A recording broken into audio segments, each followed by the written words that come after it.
Welcome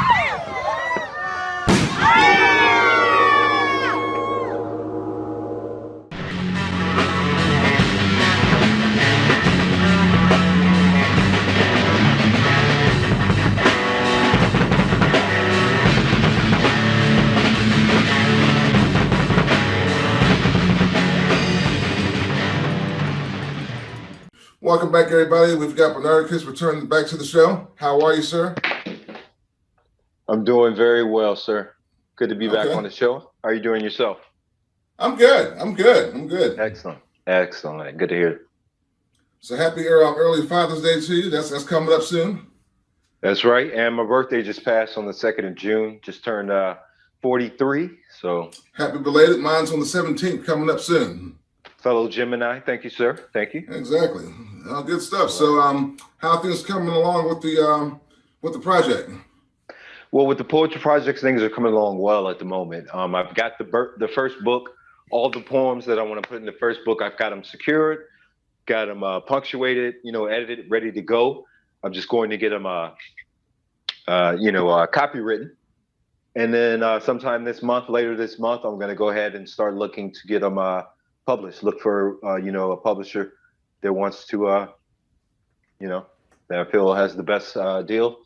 Get them published, get them out into stores, Barnes and Nobles, what have you. That's the goal. And it's getting closer and closer. I'm hoping by August that the book will officially be out for purchase. Cool. That's outstanding. So what is the copyright process like for those people out there who aren't aware of it? Well, from what I've read and gathered, so I can go up to to a courthouse here where I'm at, and for poetry, you can get 10 poems published for $38. Oh, sweet. Which is pretty decent. So the first book's gonna contain 25 poems. So I'm gonna get 30 of them published or copywritten, and then look to publish those 25 poems. The name of the book, the book is a 2-part series. It's called Now's Maybe, Forever is Always. And the first book, which will have 25 poems, will be Now's Maybe. And then sometime after that, a few months after that, I'm going to come out with the second edition, the other 25 poems called Forever is Always. Forever is Always. My apologies. Oh, cool, man. That's good stuff. That's good. So got a lot of positive feedback from the first one that you sent me and that we did on the previous one. And really? So I know that you were telling me that you're working on another one to send me. So what's that one about? Sir. Well, this poem,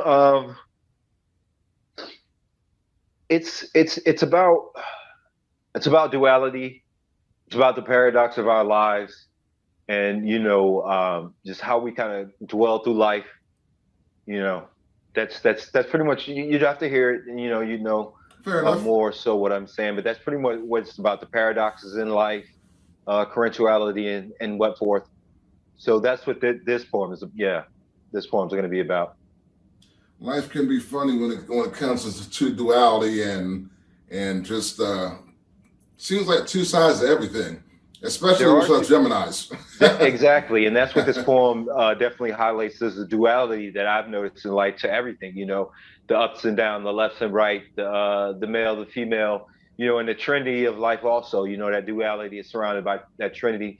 And in my opinion, this poem, it just expresses that life has manifested us here in the reality that we're in, so it can experience itself.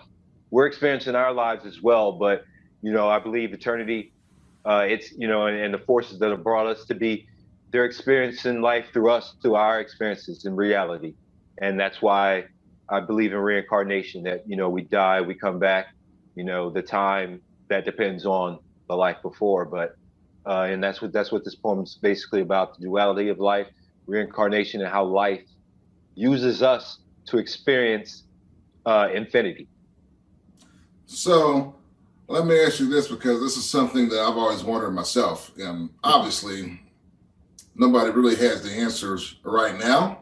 Mm-hmm. But do we come back on this world, or do we come back on another world, or another realm, or another time, another existence? I'm I'm glad you asked that because I have actually been thinking about that lately, and I Uh, believe that the human experience is in a certain place. Like I believe the animal experience is actually above us. Like to come back as an animal would be a higher manifestation that you've attained a certain amount of peace and embrace for the world and for manifestation. So then you'd be, set to the, like for instance, in my example, being a bird, like an eagle or a falcon. That's definitely like above being in my thoughts of being a human being. You're free out there. You're on the wind.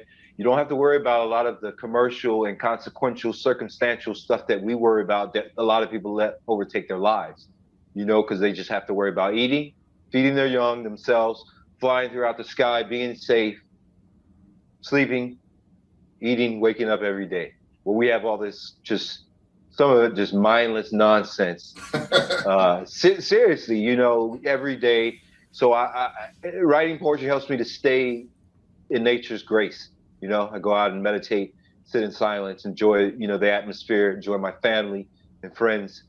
And that's where it comes from. And that's what I look to portray in my poetry. nice, nice. And great answer, by the way, too. Thank you, sir. Yeah, it's from the heart, straight from the heart, my sir. I've been writing for 22 years now. When I got at the hospital a few months ago, it just dawned on me. My gut feeling was like, brother, you've been writing for 22 years. You love it, and it's a fierce passion that just came out of nowhere one Right. day. Because I was like, well, let me write. I was dating this girl. She's still a great friend, and I was like, I want to write a poem. I got home one day, we were hanging out, and I was like, I want to write a poem for her. So I went inside and I wrote this poem called True Feelings. It was my true feelings, me just being genuinely honest about our relationship. And when I finished and read it, this extreme euphoric feeling just washed up and down. Seriously, as I read it, it's one of the most euphoric things I've ever felt. I don't even know how to explain it, but it just raced up and down, man. And then this little angel, like how you see out on the show, sometimes the angel, the devil pops up on your shoulder. Little angel popped up, and it was like, "Did you like that? Write her another one." So I wrote her another poem called Magnificent because I thought she was Hmm. magnificent, the way she looked, just her personality, her mentality, everything, her soul, the time we spent was magnificent. So I wrote another poem called Magnificent. And after I finished writing it and I read it, the same thing happened. That euphoric feeling was just washing, cascading up and down me. Like I can't even, it was such a euphoric feeling. I can't even just describe it in English, but it was one of the most magnificent feelings I've ever felt in my life. And then, so after that, the voice was like, "Do you like that?" And I was like, "Yeah." And it was like, "Now go write a poem about what you think, what you want." And that was March. I forget the date, but it was March 2001. And ever since then, I've just been, committed to poetry. I love it. It's like when a painter finds their passion or a singer. For me, poetry is one of my huge passions, and yeah, it's only going to get better from here.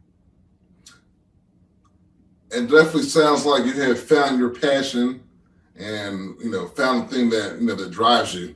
Hmm. And Definitely, most indeed, how a lot of people struggle finding that they for do. years. Some people never find it at all. You're right. They just kind of get caught up in the mumbo jumbo, the rat race of life, and never Exactly, the rat race.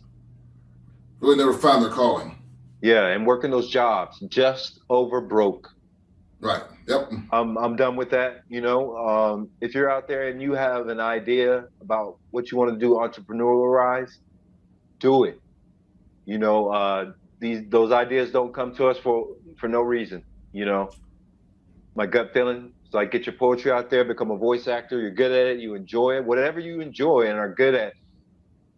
Look into ways to how to use that to make money and be your profession. Because a lot of us are working these jobs we really don't like. We're just over broke. Um, and the only time you get is on the weekend, just a day, maybe two, to sit by and watch some shows you like or do whatever. It's not Right. enough. Europe, I'm sure you've seen the news, Europe, certain parts of Europe, they've now expanded the weekdays now have been broken down to 4 days. And the Yeah. So 4 work weekends, days and 3 days off. three weekends exactly. And I believe Right. that's what we need. And that's what I'm gonna get for myself by working for myself. from here on out. No more just over broke or working these jobs that don't really suit me. I like my job, but I'm going to do better. Become an entrepreneur, work for myself, and I believe anybody who has the same ideas, believe in yourself, write it down, stay to it, and even if it's slowly but surely, because you never fail if you're still attempting to succeed. And that's a great message too, because you got to start somewhere. Indeed. And you got to make the first foot forward. Yes, and each foot afterwards, you're just going. You're putting in all that momentum, all that effort. So once you start going, keep going, because that's what will energize you and keep you going. That's what I've noticed, how motivation works for me. All you got to do is put that first step and then that second step. And once that third step happens, you're in motion. And you just keep going from there, however long it takes, however breaks you may need. As long as you don't quit, you never fail. As long as you continue pursuing your dream, your goal, you are winning. I agree. Totally agree. Yeah. I love your enthusiasm. I love the energy. Definitely keep up with it. And Indeed. I'm so happy, bro, because I've already got 6 books written, ready to go. It's just a matter of time getting them copywritten, putting out the first one, then putting out the second one, third one, fourth, fifth, sixth. And I've been, and that's just the ones that I've gotten from my treasure chest, punctuated, capitalized, edited, are ready to go. Right. Like about 170 poems or so. It's going to be like 6 books, each one with like 20 to 25 poems. And I still got about 300 other poems, and in other places, all kinds of stories and stuff. So this is about to be my new endeavor forever. All the writing that I've been doing, the stories, the poems, I'm pulling them out the treasure chest, and I hope everybody that likes writing, and poems, take advantage, see them, and I hope they, enjoy the work. And I'm so happy to be doing keep writing, so. and I know that you're going to do extremely well at this. So, thank you, sir. Appreciate it. Thank you. Yeah, and it's great being on your show. People that don't know me and Jaja and I used to be in a metal band. It was called Halal, and he played bass. It was awesome. I definitely missed that. I can't wait to get in another metal band and scream and drum again. Good times, man. Good times. Yeah, those were great times. I love those times when you're doing stuff like that, painting, the drawing, or poetry, or playing music. It's so rejuvenating, and just it's like heaven here on earth.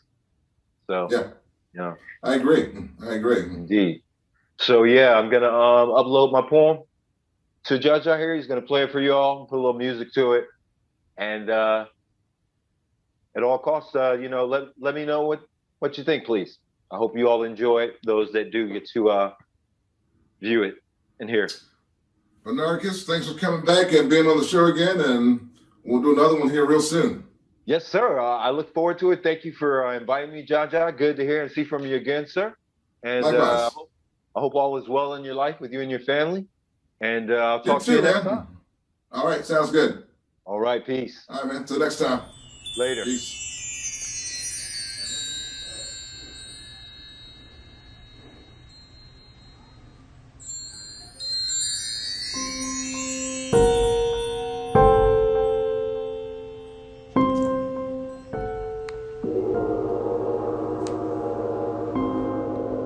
Now's maybe, whether or not, always forever. I am because we are.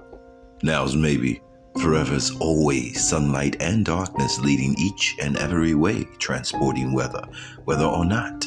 Time is space of whether or not. Sleep awakens ancient futures, familiar mystery of architecture's reciprocity, its very existentialism. Ecosystem, then environment, moon-driven, going through solar system along with windy seas, watering sky and forest. We bring forth seeds. Thus, we are root and leaf, stemming until again, whenever, forever indeed. We complement, then complete each other. Now's maybe, forever's always, sunlight and darkness leading each way. In treaties retreat, I am because we are. Now's maybe, forever's always, transporting whether or not. Time is space of whether or not.